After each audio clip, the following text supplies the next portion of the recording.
বাইকের ধাক্কায় মৃত্যু হলো এক বৃদ্ধার। ঘটনায় চাঞ্চল্য।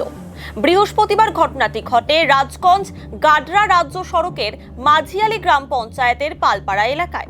মৃতার নাম কান্দুরি নেছা।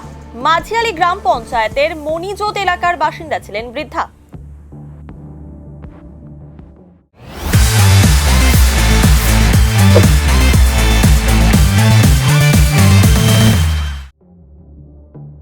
এদিন সকালে বৃদ্ধা মাঠে গরু বাঁধতে চান। গরু বেঁধে বাড়ি ফেরার সময় গাডরার দিক থেকে দ্রুত গতিতে আসা একটি বাইক বৃদ্ধাকে ধাক্কা মারে। রাস্তায় লুটিয়ে পড়েন তিনি। স্থানীয়দের সহযোগিতায় তাকে উদ্ধার করে প্রথমে কালীনগর উপস্বাস্থ্য কেন্দ্রে নিয়ে যাওয়া হয়।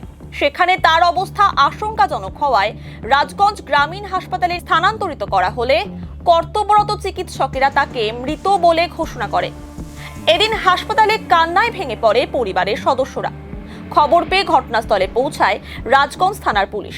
ঘাতক বাইকটিকে উদ্ধার করে থানায় নিয়ে যাওয়া হয়। গোটা ঘটনার তদন্তে পুলিশ। ওই যে আমার দাদি শ্বশুরে যাচ্ছিল এখান থেকে গরু বাঁধতে, আর বাইকটা হচ্ছে গাডরা থেকে রাজগুনের দিকে আসছিল। তো আমার দাদি এদিক দিকে পার হয়েছিল, আর পুরা বাইকটা স্পিডে ছিল, আইসে একদম পুরা মাইরে দিছে। হ্যাঁ, বাইকটা ধরেছি, ছেলেটাকে ধরা পড়ছে। নিয়ে গেছিলাম কালীনগরে, ওখান থেকে এফআর বললো, বলে কি সে মেডিকেলে নিয়ে যাও। ওখান থেকে এখানে নিয়ে আসলাম, এখানে ডাক্তার দেখলো, বলে কি নাই, তোমার দাদি মারা গেছে। কান্দুরি নেশা। কত হবে? 60-65 হবে। একটা ছেলে আছে, নাতি আছে, বৌমা আছে, নাতি বউ হবে।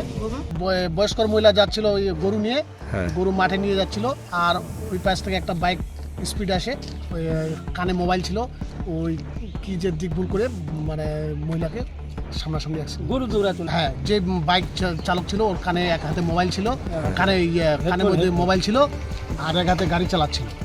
রাজগঞ্জ থেকে গাডরায় যাচ্ছিল 9:15 দিকে। এখানে আমরা চাচ্ছি আগামী পয়লা বৈশাখ যে নববর্ষের ওই দিনে আমাদের এখানে একটা সেম এক জায়গায় মানে দুর্ঘটনাটা হয়। সেখানে 4 জন পেশেন্ট খুব সিরিয়াস ছিল। এখনও ওরা নার্সিংহোমে, সরকারি নার্সিংহোমে ওরা এডমিশন আছে, এখনও ওদের হয়নি।